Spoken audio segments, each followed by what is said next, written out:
കഥകളെ കാണുമ്പോൾ അതിലേറെ സന്തോഷം തോന്നുന്നു. ബഷീറിനെ നമുക്ക് പല രീതിയിൽ വായിക്കാം. ഞാൻ അപ്രതീക്ഷിതമായിട്ട് ഇവിടെ വന്നുകൊണ്ടിരുന്ന ഒരാളാണ്. ഒന്ന് UK കേൾക്കണം എന്ന മോഹം, രണ്ടൊന്ന് ഈ KJ തോമസ് സാർ ജീവിതത്തിൽ ചെയ്യുന്ന പ്രവർത്തനങ്ങൾ, മൂന്നാമതൊരു കാര്യം, ഞാൻ ഈ ബുക്ക് സ്റ്റോൾ സന്ദർശിക്കുന്ന സമയത്ത് ബഷീറിൻ്റെ പ്രിയപ്പെട്ട മകൻ ഇവിടെയുണ്ട്. ഈ കൊച്ചുങ്ങൾ ബഷീറിൻ്റെ മകളെ കണ്ടിട്ട് പോകാവുള്ളൂ കേട്ടോ. കണ്ടു അത് നമുക്ക് പിന്നീട് അത് ഗുണം ചെയ്യും. എന്താ കാര്യം എന്ന് വെച്ചാൽ ബഷീർ ഇനി അറിയപ്പെടാനിരിക്കുന്നേ ഉള്ളൂ. ബഷീറിന് നമ്മൾ പൂർണ്ണമായിട്ട് മനസ്സിലാക്കിയിട്ടില്ല. അതുകൊണ്ട് നിങ്ങളാണ് പുതിയ തലമുറ. സ്വാഭാവികമായിട്ടും നിങ്ങൾ ബഷീറിൻ്റെ മകളെ കാണണം, തൊടണം, അവരുടെ കൂടെ ഒന്ന് ഫോട്ടോ എടുക്കണം. പിന്നീട് നമുക്കത് ബഷീർ പിന്നീട് ലോകം അറിയപ്പെടുന്ന, ഇതിനേക്കാൾ അപ്പുറത്ത് ലോകം അറിയപ്പെടുന്ന എഴുത്തുകാരനാകുമ്പോൾ അതെ ഞാൻ ബഷീറിൻ്റെ മകളുടെ കൂടെ നിന്നിട്ടുണ്ട്, അവരെ കണ്ടെത്തുന്നത് എന്ന് ബഷീർ ഗാന്ധിയെ തൊട്ടു എന്ന് പറഞ്ഞതുപോലെ നമുക്ക് പറയാനുള്ളൊരു അവസരമായിരിക്കും. ഞാൻ കുഞ്ഞുങ്ങളോടാണ് ഈ കാര്യം പറഞ്ഞത്. തീർച്ചയായും നമ്മൾ ബഷീറിനും, കാരണം അപ്പോഴാണ് നമുക്ക് വാസ്തവത്തിൽ ഒരു നേരിട്ടുള്ളൊരു അനുഭവം കിട്ടുന്നത്. ഇപ്പോൾ UK പറയുന്ന അനുഭവം ആയിരിക്കില്ല ഞാൻ ബഷീറിനെ കുറിച്ച് പറയുന്നത്. കാരണം UKയെ സംബന്ധിച്ചിടത്തോളം അവർ എത്രകാലം ഒരുമിച്ച് ജീവിച്ച ആൾക്കാരുടെ എത്ര അനുഭവങ്ങളുണ്ട്. ആ അനുഭവം എനിക്കില്ല. അപ്പോൾ നിങ്ങൾ ഈ ഒരു അനുഭവത്തിലേക്ക് പോകുമ്പോൾ അങ്ങനെ ആയിരിക്കണമെന്ന് ഞാൻ ആമുഖമായിട്ടൊന്ന് പറയും. ബഷീറിനെ നമുക്ക് പലമട്ടിൽ വായിക്കാം. പലമട്ടിൽ വായിക്കാവുന്നത് ഒരു സ്വാതന്ത്ര്യ സമര സേനാനിയായിട്ട് ബഷീറിനെ കാണാം, അങ്ങനെ കാണാം. ബഷീറിൻ്റെ അമ്മ എന്നൊരു കഥയുണ്ട്. ആ കഥ നമ്മൾ പലരും വായിച്ചിട്ടുണ്ടാവും. വാസ്തവത്തിലൊരു കഥയല്ല, ഒരു രേഖാചിത്രം പോലെ, ഒരു അനുഭവക്കുറിപ്പ് പോലെ, വേണമെങ്കിൽ സ്വാതന്ത്ര്യ സമരത്തിൻ്റെ ബഷീറിൻ്റെ പങ്ക് പോലെ ഒക്കെ വായിക്കപ്പെടാവുന്ന, വൈക്കം സത്യാഗ്രഹത്തിന് ശേഷം അതുപോലെ ഉപ്പ് സത്യാഗ്രഹത്തിലേക്ക് കോഴിക്കോട്ടേക്ക് വരുന്ന, കോഴിക്കോട് എത്തിപ്പെടേണ്ടി വരുന്ന ബഷീറിന് പറയുന്ന ഒരു കഥയാണ്. അതിലാണ് വാസ്തവത്തിൽ ഞാൻ ഗാന്ധിയെ തൊട്ടു എന്ന് പറയുന്നത്. അപ്പോൾ വാസ്തവത്തിൽ ഇത് കേൾക്കുമ്പോൾ ഉമ്മ വല്ലാതെ ഭയപ്പെട്ടു പോകുന്നുണ്ട്. ഈ തൊട്ടു എന്ന് പറഞ്ഞാൽ ഇതേതോ ഒരു മാരകമായ സാധനമാണ്, പൊള്ളുന്നതാണ്, അല്ലെങ്കിൽ വെടിപ്പെടുത്തുന്ന ഒരു സാധനമാണ് ഗാന്ധി എന്ന്. ഒരുപക്ഷെ അത് ബഷീറിന്റെ നൈസർഗികമായിട്ടുള്ള ഹാസ്യം കലർത്തിയുള്ള പ്രയോഗം കൊണ്ട് ഉമ്മയെ കുറിച്ച് പറഞ്ഞതായിരിക്കാം. അതുകൊണ്ടാണ് എനിക്ക് തോന്നിയ ഒരു കാര്യം, ഞാൻ മനസ്സിലാക്കുന്ന ബഷീറിനെ കുറിച്ച്, ബഷീറിനെ നമ്മളെനിക്ക് അറിയപ്പെടാതിരിക്കുന്നുള്ളൂ എന്നാണ്. പിന്നീട് അതേ ഉമ്മ തന്നെ ചോദിക്കുന്നുണ്ട്, മാതാവിനെ എനിക്ക് വിളിക്കുമ്പോൾ ഉമ്മ പറയുന്നത് എനിക്ക് എവിടുന്നാണ് ഇത്ര ഉമ്മാതിരി ഒരു വാക്ക് കിട്ടിയത് എന്നൊക്കെ ചോദിക്കുന്നുണ്ട്. അതിന് കാരണം ഉമ്മ എന്ന് വിളിക്കാൻ, അമ്മ എന്ന് വിളിക്കാൻ നമ്മൾ അത്തരം പദപ്രയോഗങ്ങളൊന്നും ആവശ്യമില്ല. കാരണം അത് ഒരു വൈകാരികമായ അടുപ്പമാണ് ഉമ്മയും അമ്മയും തമ്മിലുള്ള ആ വാക്കുകളിലുള്ളത് എന്നാണ് സൂചിപ്പിക്കുന്നത്. അതേ അമ്മ തന്നെ വീണ്ടും പറയുന്നുണ്ട്, നമ്മുടെ പഷ്ണി മാറ്റി ഗാന്ധി, പഷ്ണി എന്ന് പറയുന്നത് നമ്മുടെ പട്ടിണി മാറ്റുന്നത് എന്ന് ചോദിക്കുന്നുണ്ട്. ഒരു കാലത്ത് ജീവിത സാഹചര്യങ്ങളെ, ജീവിത സന്ദർഭങ്ങളെ ആ രീതിയിൽ അടയാളപ്പെടുത്താൻ പോകുന്ന ഒരു എഴുത്തുകാരനായിരിക്കും. കാരണം ബഷീറിന്റെ എഴുത്തുകൾ പലതും സ്വാതന്ത്ര്യത്തിന് മുമ്പ് എഴുതപ്പെട്ടിട്ടുള്ളതാണ്. എനിക്ക് തോന്നുന്നത് ഇക്കാലത്ത് ഒരുപക്ഷെ ബഷീറിന് അങ്ങനെ എഴുതാൻ പറ്റുമായിരുന്നു എന്നതാണ്. ഏറ്റവും പ്രധാനപ്പെട്ട ഒരു കഥയാണല്ലോ പൂവമ്പഴം എന്ന് പറയുന്ന കഥ. പൂവമ്പഴം എന്ന കഥ വായിക്കുമ്പോൾ നമുക്ക് ഒരു കാര്യം മനസ്സിലാവും, പൂവമ്പഴം എന്താണ് എഴുതുന്നത്. ഒത്തിരി എതിർപ്പുകൾ ഉണ്ടാവുന്നത് അതിനകത്ത് ഈക്വാളിറ്റിയെ സംബന്ധിക്കുന്ന പല പ്രശ്നങ്ങളും അവിടെ ഉയർന്നു വരാം. കാരണം ഓറഞ്ചാണ് പിന്നെ പൂവമ്പഴമായി മാറുന്നത്. എങ്ങനെയാണ് ആ പൂവമ്പഴത്തിലേക്ക് നിർത്തുന്നത്, ഓറഞ്ച് പൂവമ്പഴമായി മാറുന്ന സാഹചര്യം കഥ വായിച്ചാൽ നമുക്ക് ഓരോരുത്തർക്കും മനസ്സിലാക്കും. അപ്പോൾ അത്തരം സന്ദർഭങ്ങൾ ഒരുപക്ഷെ എഴുതുമ്പോൾ ഇക്കാലത്താണെങ്കിൽ അത് വലിയ പ്രശ്നങ്ങളുണ്ടാവുമായിരുന്നു എന്നാണ് എനിക്ക് തോന്നുന്നത്. ഒരു സ്വാതന്ത്ര്യ സമര സേനാനിയായി നമുക്ക് ബഷീറിനെ വ്യാഖ്യാനിക്കാം എന്നതുപോലെ, കാണാം എന്നതുപോലെ, വിലയിരുത്താം എന്നതുപോലെ, വായിക്കാം എന്നതുപോലെ തന്നെ ബഷീറിനെ ഒരു സഞ്ചാരിയായിട്ട് നമുക്ക് വായിക്കാൻ പറ്റും. നേരത്തെ പ്രിയപ്പെട്ട UK സൂചിപ്പിച്ച നമ്മുടെ രാജ്യത്തിൻ്റെ അതിർത്തി പ്രദേശത്തുള്ള ഒരു സ്ഥലത്ത് ഒരു പഠാനിയുടെ കടയിൽ ചായ കഴിക്കാൻ പോയ സമയത്ത് ഭക്ഷണം എല്ലാം കഴിച്ചു കഴിയുമ്പോഴാണ് പോക്കറ്റിൽ കഴിച്ച് നോക്കുമ്പോൾ ഭക്ഷണം പൈസ ഇല്ല എന്നുള്ള കാര്യം നോക്കി. പഠാനെ കുറിച്ചുള്ള വിവരണം വളരെ രസകരമായിട്ടൊരു വിവരണം തന്നെയാണ്. ഒരു അതികായന മനുഷ്യനാണ് ആ ഹോട്ടലിൻ്റെ ഉടമസ്ഥൻ. അയാള് ഇത്തരത്തിലുള്ള പല വേഷകെട്ടുകൾ ഞങ്ങൾ കണ്ടെത്തുന്നത് കൊണ്ട് ആദ്യം കുപ്പായ ഒഴിച്ചു, പിന്നെ ട്രൗസർ ഒഴിച്ചു, ട്രൗസർ പാൻറ് ഒഴിച്ചു. അതിനുശേഷം അതിൻ്റെ ഉള്ളിൽ കിടന്ന് ഊരാൻ തുടങ്ങുമ്പോഴേക്കും പൊട്ടി സുഖം കിട്ടുന്ന ഒരാൾ കടന്നു വരികയാണ്. വാസ്തവത്തിൽ ആ കഥയെക്കുറിച്ച് പറയുന്നത് ആ പോക്കറ്റടിക്കാരൻ കഥാകൃത്ത് തന്നെയാണോ അതെയോ അതിൽ പരാമർശിക്കപ്പെടുന്ന വ്യക്തി തന്നെയാണോ എന്നുള്ളതാണ്. അതായത് ഒരു പോക്കറ്റടിക്കാരനായും ബഷീറിനെ വ്യാഖ്യാനിക്കപ്പെട്ടിട്ടുണ്ട് എന്നുള്ള കാര്യം നമുക്കറിയാം. കാര്യം അങ്ങനെ നിരവധിയായി ജീവിതങ്ങൾ നയിച്ചൊന്ന് വേണമെങ്കിൽ സ്വാതന്ത്ര്യ സമര സേനാനിയായും സഞ്ചാരിയായും ഖലാസിയായും അതുപോലെ തന്നെ പോക്കറ്റടിക്കാരനായും ഒരു സൂഫി വര്യനായും അങ്ങനെ വ്യത്യസ്തങ്ങളായ അടലുകളുള്ള ഒരു ജീവിതമായിരുന്നു ബഷീറിൻ്റെതെന്ന് നമുക്ക് അറിയാനും മനസ്സിലാക്കാനും പറ്റും. നമ്മുടെ ഈ സാഹിത്യത്തിലേക്ക് ഉണ്ടായിട്ടുള്ള ഒരു വലിയൊരു എഴുത്തുകാരെ ഇപ്പം അതൊന്നും ചിന്തിച്ചിട്ടല്ല എഴുത്തുകാർ എഴുതുന്നു. ഇപ്പം പ്രിയപ്പെട്ട യുവൊക്കെ ആണെങ്കിൽ അതുപോലുള്ള എഴുത്തുകാർ എഴുതുമ്പോൾ അവരവരുടെ മനസ്സിൻ്റെ ആശയങ്ങൾ അവരതാത് കാലത്ത് ഒപ്പിയെടുക്കാനുള്ള ശ്രമങ്ങളാണ് നടത്തുന്നത്. പക്ഷേ സാഹിത്യ വിദ്യാർത്ഥികളായ ഞങ്ങളെ പോലുള്ള ആൾക്കാർ, ഇവരെ പോലുള്ള ആൾക്കാർ എന്താ വെച്ചാൽ ഞങ്ങൾ പഠിക്കാനുള്ള സൗകര്യത്തിന് വേണ്ടി സാഹിത്യ സിദ്ധാന്തങ്ങളായിട്ട് ഇതിന് ഓരോരോ ഖണ്ഡങ്ങളാക്കി മാറ്റി വയ്ക്കും. അവിടെയാണ് നമ്മൾ ഈ റൊമാൻറ്റിസിസം എന്ന് പറയുന്ന ഒരു സിദ്ധാന്തം കൊണ്ടുവരും. എന്തിനാ റൊമാൻറ്റിസിസം കൊണ്ടുവരുന്നത്? ആ കാലത്തിൻ്റെ ഒരു ചെയ്തികൾ, പ്രവൃത്തികൾ, അതിൻ്റെ പ്രതിഫലിച്ചു വന്നിട്ടുള്ള ബിംബങ്ങളെ, ഇമേജുകളൊക്കെ വെച്ചുകൊണ്ട് ഇത് റൊമാൻറ്റിക് പീരീഡിൻ്റെ ഒരു സ്വഭാവമാണ് എന്ന് നമ്മൾ പറയുകയാണ് ചെയ്തത്. വാസ്തവത്തിൽ അക്കാലത്ത് റൊമാൻറ്റിസം മാത്രമല്ല ഉണ്ടായിരുന്നത്. അക്കാലത്ത് നമ്മൾ ഈ റൊമാൻറ്റിസം എന്ന് പറയുമ്പോൾ ഇന്ത്യൻ സാഹചര്യത്തിൽ നമ്മളതിനെ കാൽപ്പനികതാവാദം എന്ന് പറയും. കുറച്ച് പുറകിലുള്ള ഇംഗ്ലീഷ് സാഹിത്യത്തിലാണെങ്കിൽ അത് കുറച്ചും കൂടെ പുറകിലാണ്. 18ാം 19ാം സന്ദർഭത്തിലാണ്. ഇന്ത്യൻ സാഹിത്യത്തിനെ സംബന്ധിച്ചിടത്തോളം നമ്മളുടെ ഈ പറയുന്ന ഒരു 1920 ശേഷമുള്ള ഒരു കാലത്തെയാണ് നമ്മുടെ കാൽപ്പനികവാദം എന്ന് സ്വാഭാവികമായിട്ട് പറയുന്നത്. ഞാനിത് പറയാൻ കാര്യം എന്താണെന്ന് വെച്ചാൽ, ജീത്തയിലാണ്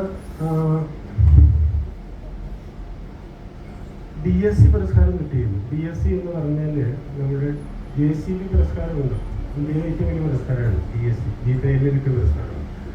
ആ പുസ്തകത്തിൻ്റെ പേര് നാർക്കോപോളിസ് എന്നാണ്. ജീത്തയിൽ ആ ചടങ്ങിൽ ജയ്പൂരിൽ ഞാനും ഉണ്ട്. ഈ ജീത്തയിൽ പുരസ്കാരം കിട്ടുന്നത് എൻ്റെ പ്രിയപ്പെട്ട എഴുത്തുകാരനായിട്ടുള്ള ഉദയപ്രകാശ് എന്ന നോമിനേഷൻ ഉണ്ട്. 5 പേരിൽ ഒരാളാണ്. അതിൽ ജീത്തയിലാണ് കിട്ടിയത് 25 ലക്ഷം രൂപയാണ്. അപ്പോൾ അന്ന് ഈ ജീത്തയിലെ പരിചയപ്പെടുകയും അദ്ദേഹത്തിനുള്ള വ്യക്തിപരമായ സാഹചര്യം കൊണ്ട് നാർക്കോപോളിസ് ഞാൻ വളരെ വിശദമായിട്ടൊന്ന് വായിക്കുന്നത്. നാർക്കോപോളിസ് വായിച്ചിട്ടാണ് ഞാൻ വാസ്തവത്തിൽ ബഷീറിൻ്റെ ശബ്ദങ്ങൾ വായിക്കുന്നത്.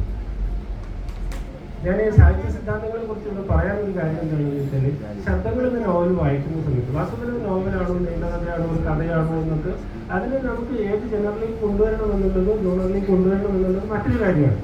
ഇതിങ്ങനെ വായിച്ചു വരുമ്പോൾ സ്വാഭാവികമായിട്ട് അന്ന് എനിക്ക് ഈ ശബ്ദങ്ങൾ വായിക്കുന്ന സമയത്ത് എനിക്ക് തോന്നിയൊരു കാര്യം എന്താണെന്ന് വെച്ചാൽ, ഒരു പക്ഷേ ജീത്തയിൽ ശബ്ദങ്ങൾ വായിച്ചിട്ടുണ്ടാകാം.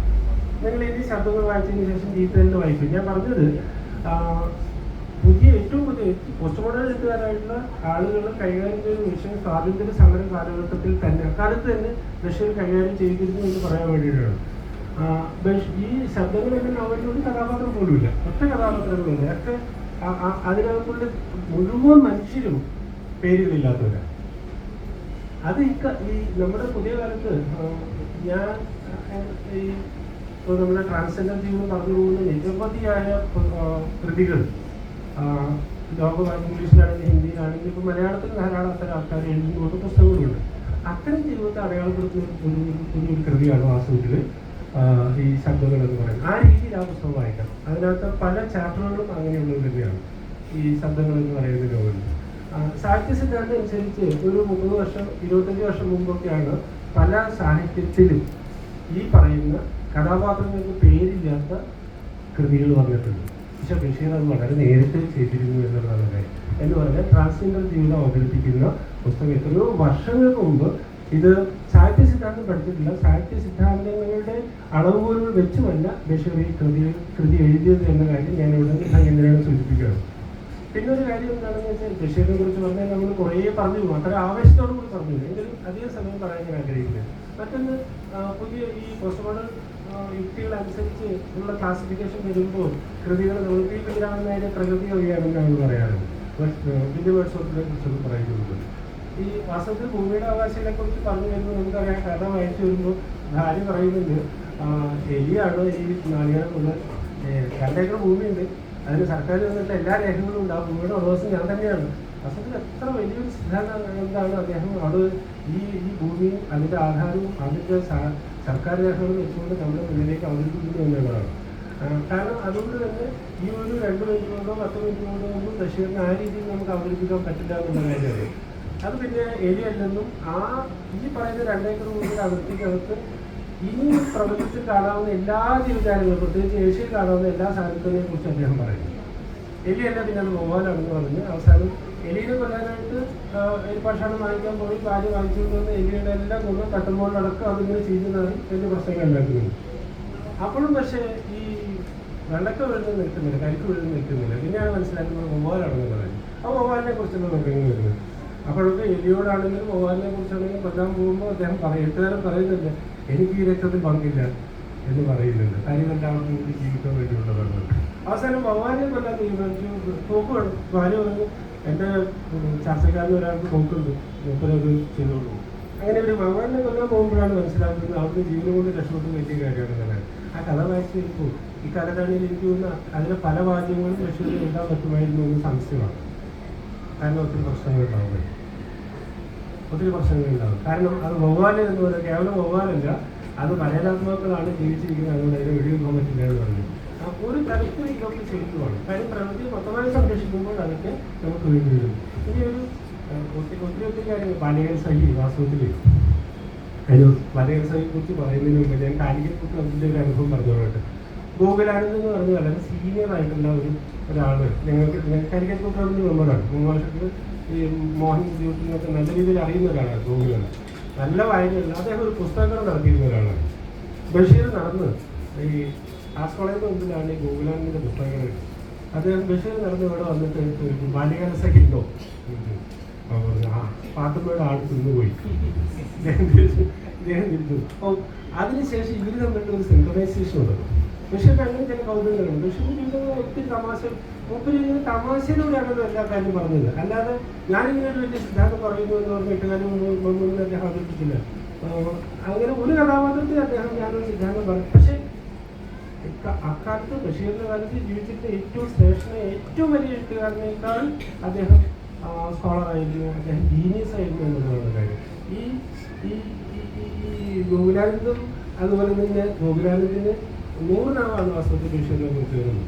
ഈ പാത്തുമ്മയുടെ ആട് തിന്നുപോയി എന്ന് പറഞ്ഞതിന് ശേഷം അവർ തമ്മിലുള്ള സൗഹൃദങ്ങളെ കുറിച്ച് പറയുമ്പോൾ ഗോകുലാനന്ദൻ, എനിക്ക് അദ്ദേഹത്തിന്റെ പേരൊന്നും പറയാനില്ല, വളരെ സീനിയറായിട്ടുള്ള ഒരാളാണ്.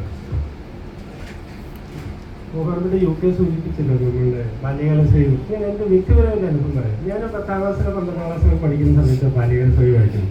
എൻ്റെ വീട്ടിലാണ് മണ്ണെണ്ണവിളക്കിൻ്റെ വിളിച്ചിട്ട് വായിക്കാനൊക്കെ പോയിട്ടുള്ളൂ. ആ സൗകര്യങ്ങളൊന്നും എൻ്റെ വീട്ടിലില്ല, അതായത് വൈദ്യുതിയൊന്നുമില്ല. ഇങ്ങനെ വായിച്ചുകൊണ്ട് ബാല്യകാലസഖി വായിക്കുമ്പോൾ നമുക്കറിയാം മക്കൾ വായിച്ചിട്ടുണ്ടോ? വായിക്കും കേട്ടോ.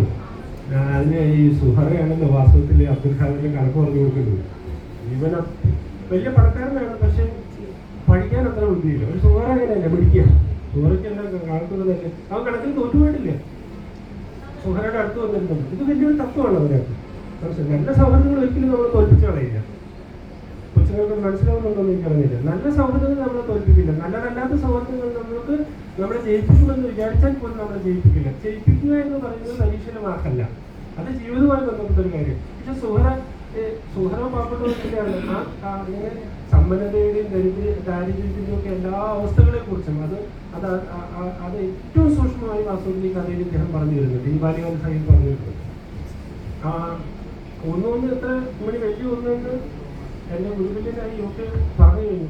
ഒരു എഴുത്തുകാരൻ്റെ വാസ്തവത്തിൽ നമുക്ക് എഴുത്തുകാരനെ സ്വീകരിക്കപ്പെടുന്ന അവർ മുന്നോട്ട് വയ്ക്കുന്ന ആശയങ്ങൾ പലതരത്തിലുള്ള വ്യാഖ്യാനങ്ങൾ സാധ്യമാകുമ്പോഴാണ്. അങ്ങനെ വ്യാഖ്യാനിക്കപ്പെടുമ്പോഴാണ് വാസ്തവത്തിൽ അവർ വലിയ പ്രവാചക തുല്യരായിട്ടുള്ള എഴുത്തുകാരായി മാറുന്നത് എന്ന് നമുക്ക് തിരിച്ചറിയാൻ പറ്റും. ഈ ഒന്നും എൻ്റെ ഒന്നാണെന്ന് ഈ മനുഷ്യൻ അല്പം ദിവസത്തോടുകൂടി നമ്മളോട് പറയുമ്പോൾ ഇപ്പം നമുക്ക് ബോധ്യപ്പെടുന്നത് എന്താണ്? നമ്മളുടെയൊക്കെ തന്നെ ഒരു ഐഡന്റിറ്റി അന്വേഷിച്ച് വരുന്ന സമയത്താണ് ഒരു നദിയെ പല നദികൾ ചേരുമ്പോൾ ഒരു നദിയാവുമെന്ന് UK പറഞ്ഞു തരും. പല സംസ്കാരങ്ങൾ ചെയ്യും. എനിക്ക് അങ്ങനെ ഒറ്റ വ്യാഖ്യാനമുള്ളൂ.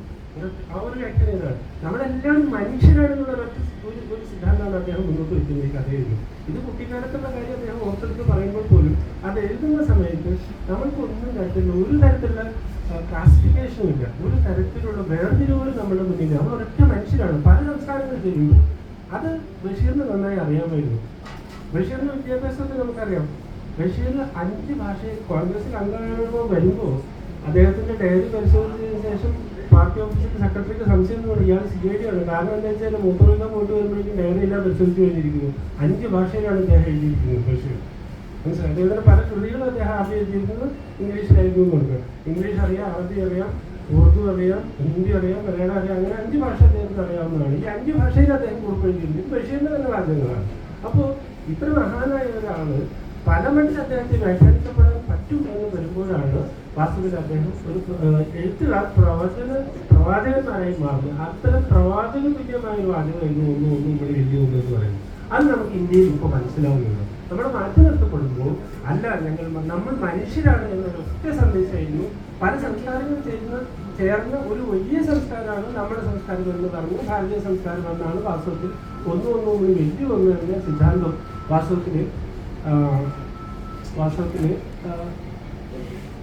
ജോൺസൺ ചേട്ടൻ വന്നിട്ട് ഉണ്ട്.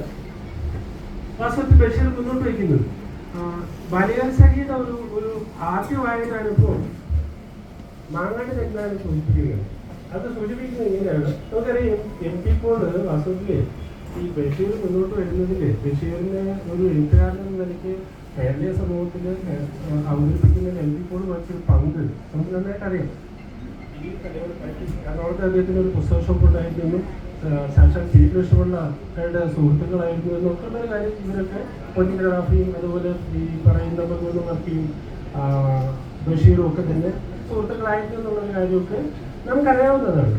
ഈ ഒരു ദിവസം ഇദ്ദേഹം MP പോളിന്റെ വീട്ടിലേക്ക് ഇവർ 3-4 പേരോട് കടന്നില്ല. MP പോൾ അവിടെ ഇല്ല. ആ ചെല്ലുന്ന സന്ദർഭങ്ങളൊക്കെ പ്രത്യേകം സൂചിപ്പിക്കുന്നുണ്ട്.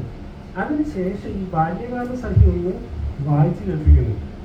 ആ വായിച്ചു കേൾപ്പിക്കുമ്പോൾ സ്വാഭാവികമായിട്ടും MP പോളിന്റെ മുഖത്തുണ്ടാകുന്ന ഭാവഭേദങ്ങൾ എന്താണ്? മലയാളത്തിന്റെ പണ്ടങ്ങനെ ഒരു അവസരം ഒരു ഏർപ്പാടുണ്ടായിരുന്നു. അവിടെ എഴുതിയൊരു കാര്യം ഇപ്പോഴും ഉണ്ടാകുന്നത് ആരെങ്കിലും ഒന്ന് ഇപ്പം നമ്മൾ വായിക്കാനായിട്ട് കൊടുക്കുക. പണ്ട് അങ്ങനെയല്ല, അത് വായിച്ച് കേൾപ്പിക്കുകയാണ് ചെയ്യുന്നത്. അപ്പം അതിന്റെ പരിമിതികളൊക്കെ തിരുത്തി പിന്നീട് അത് പ്രസിദ്ധീകരിക്കുന്ന ഒരവസ്ഥയായിരുന്നു. MP പോൾ ഈ ബാല്യകാല സഖി വായിക്കുമ്പോൾ ഉണ്ടാകുന്ന അദ്ദേഹത്തിന്റെ മുഖത്ത് കാര്യം അത്രയും വെളുത്തൊരു മുഖമായിരുന്നു MP പോളിന്റെ എന്നാണ് പറഞ്ഞു കേട്ടുള്ളത്. ഞാൻ കുറച്ച് കാണാത്ത ഒരാളാണ്. അപ്പോൾ ഈ മുഖത്തുണ്ടാകുന്ന ഭാവഭേദങ്ങളെല്ലാം തന്നെ ബാല്യകാല സഖി വായിക്കുമ്പോൾ അദ്ദേഹത്തിന്റെ മുഖത്ത് പ്രതിഫലിച്ചിരുന്നു എന്ന് ഇത് കണ്ടുനിന്ന ആൾക്കാർ സൂചിപ്പിച്ചിട്ടുണ്ട്.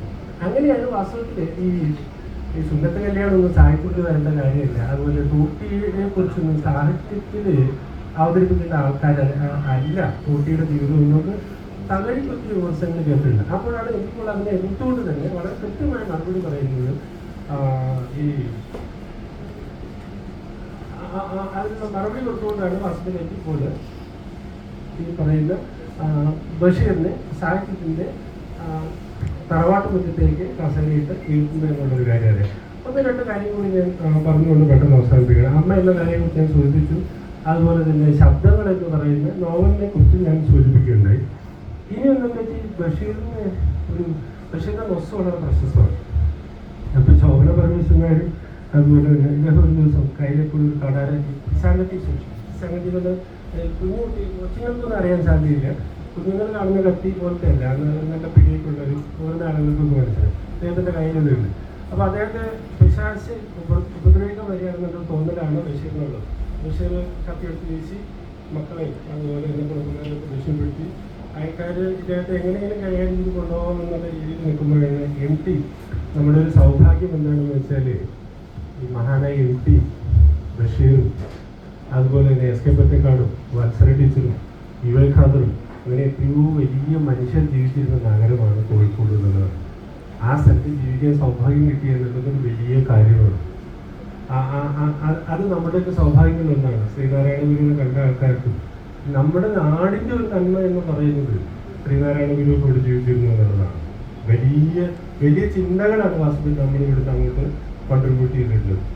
പൗരസ്ത്യ പാശ്ചാത്യത്തിന് കൊടുത്ത കോൺട്രിബ്യൂഷൻ ആ രീതിയിൽ തന്നെയാണ്. പക്ഷെ നമുക്കറിയാം ഈ ഒന്നും വലിയ ഒന്നിനെതിരെയുള്ള വലിയ സംവാദങ്ങളും തർക്കങ്ങളും ഒക്കെ നടക്കുന്ന സമയത്ത് നമുക്ക് മുന്നോട്ട് വയ്ക്കാനുള്ള ഒരു തീപ്പന്തം പോലെ ഉള്ള ആശയങ്ങൾ ഈ എഴുത്തുകാർ നമുക്ക് തന്നിട്ടുണ്ട്. ശ്രീനാരായണ ഗുരു അടക്കമുള്ള ആൾക്കാർ നമുക്ക് തന്നിട്ടുണ്ട് എന്നാണ് ബഷീർ അടക്കമുള്ളത്. ഇദ്ദേഹത്തിന്റെ ഈ നോട്ട്സ് ഇങ്ങനെ നോക്കുന്ന സമയത്ത് ഈ ഇവരെല്ലാവരും കൂടി വീട്ടിൽ ചെന്നു. അദ്ദേഹത്തെ കീഴടക്കി കൊണ്ടുപോലെ അത്ര എളുപ്പമല്ല. ചെന്ന് കഴിഞ്ഞപ്പോൾ 2 മിനിറ്റ് കൊണ്ട് ഞാൻ അവസാനം വീട്ടിൽ ചെന്ന് കഴിഞ്ഞപ്പോൾ MP ബഷീറിനെ വിളിക്കുന്നത് ഗുരു എന്നാണ്. ഗുരു. അപ്പോൾ ആൾക്കാർ പറഞ്ഞു ഇത് MP ആണ്, ഞാൻ വാസുവാണ് എന്നിങ്ങനെ പറഞ്ഞു. MP യോട് പറയുകയാണ് MP ബഷീറിനോട് ബഷീറിന് ഇങ്ങനെ ചെറിയൊരു ഒരു ഉന്മാദത്തിന്റെ ഇത് സാധാരണ എഴുത്തുകാർക്കും അല്ലാത്ത മനുഷ്യർക്കും ഒക്കെ ഉണ്ടാക്കുന്ന ഒരു കാര്യമാണ്. അപ്പൊ ഇങ്ങനെ ഒരു അവസ്ഥയിൽ അദ്ദേഹം ഇങ്ങനെ കത്തിയൊക്കെ വീശി നിൽക്കുകയാണ്. അദ്ദേഹത്തിന് പിശാചി കൊല്ലാൻ വരുന്നു എന്നുള്ള പേടിച്ചിട്ട് ഉണ്ടോ കുട്ടികളോടാണ്. ഇപ്പോൾ പേടിച്ചിങ്ങനെ നിൽക്കുന്ന സമയത്ത് കീഴടക്കാൻ വേണ്ടി ശ്രമിക്കുമ്പോൾ MP വാസുദേവൻ പറഞ്ഞാൽ ഇദ്ദേഹം കേൾക്കും. MP വാസുദേവൻ ബഷീറിനെ വിളിക്കുന്നത് ഗുരു എന്നാണ് വിളിക്കുന്നത്. അങ്ങനെ ചെന്ന് കഴിഞ്ഞപ്പോൾ MP പറഞ്ഞു ഗുരു ഇത് ഞാനാണ്, വാസുവാണ്. നമുക്ക് ബഷീറിന്റെ സ്പോണ്ടേനിയസ് ആയിട്ടുള്ള പ്രതികരണം പിശാചി വാസുവിന്റെ വേഷത്തിൽ. നമ്മളിത് ഒന്നാമത്തെ കാര്യം ഞാൻ നേരത്തെ ഒരു കാര്യം പറഞ്ഞല്ലോ, ഈ ബാലികത്സവം വായിക്കാതിരുന്ന് കഴിഞ്ഞാൽ അമ്മ ഊണ്, എൻ്റെ അനുഭവം ഞാൻ നേരത്തെ പറഞ്ഞു, അമ്മ എന്നെ ഊണ് കഴിക്കാൻ വിളിച്ചപ്പോൾ ഞാനത് വായിച്ചു കഴിഞ്ഞൊക്കെ പോയി. ഞാൻ എൻ്റെ അനുഭവം മാത്രമാണ് പറഞ്ഞത്. അത് മണ്ണെണ്ണ വിളക്കിൻ്റെ വിളിച്ചിട്ട് ഞാനത് വായിക്കുമ്പോൾ ഞാനത് വായിച്ചു. നമ്മളെല്ലാവരും അങ്ങനെയാണ്. 50 വർഷം മുമ്പ് 75 വർഷം മുമ്പ് ബഷീർ എഴുതി ഇന്നും കാലികം ചില വാക്കുകൾ അത് അർത്ഥിക്കുന്ന ഒരു അർത്ഥം, ആ അർത്ഥം നമുക്ക് വായ കൊണ്ട് വാക്കുകൾ കൊണ്ട് പ്രചരിപ്പിക്കാൻ ബുദ്ധിമുട്ടാണ്. അപ്പോൾ എപ്പോഴും സമകാലീനമായിട്ടുള്ള ഒരു എഴുത്തുകാരനെന്ന് എനിക്ക് വാസ്തവത്തിൽ ഒരാളെ കാണാൻ പറ്റും. നമുക്കറിയാം ബഷീറിന്റെ കാലത്ത് ജീവിച്ചിരുന്ന എഴുതിയിരുന്ന നിരവധി ആളുകളുണ്ട്. അവർ മോശക്കാരാണെന്ന് പറയാൻ വേണ്ടി പറഞ്ഞതല്ല, പക്ഷെ ഇന്നും റെലവൻ്റ് ആണ്. ശബ്ദങ്ങൾ വായിക്കുമ്പോൾ നമുക്ക് നമ്മുടെ വൈകുന്നേരം 9 മണിക്ക് ശേഷം കോഴിക്കോട് റെയിൽവേ സ്റ്റേഷൻ പരിസരത്തായ ഇടവഴികളിലൊന്നും പോയി നോക്കും. അത് ശബ്ദങ്ങളാണ്, ശബ്ദങ്ങൾ തന്നെയാണ്. ആ ശബ്ദങ്ങളുടെ ഓരോ പോയിന്റ് ഞാനോട് പറയാൻ ഉദ്ദേശിക്കുന്നില്ല, അത് സമയമല്ലാത്തതുകൊണ്ട്.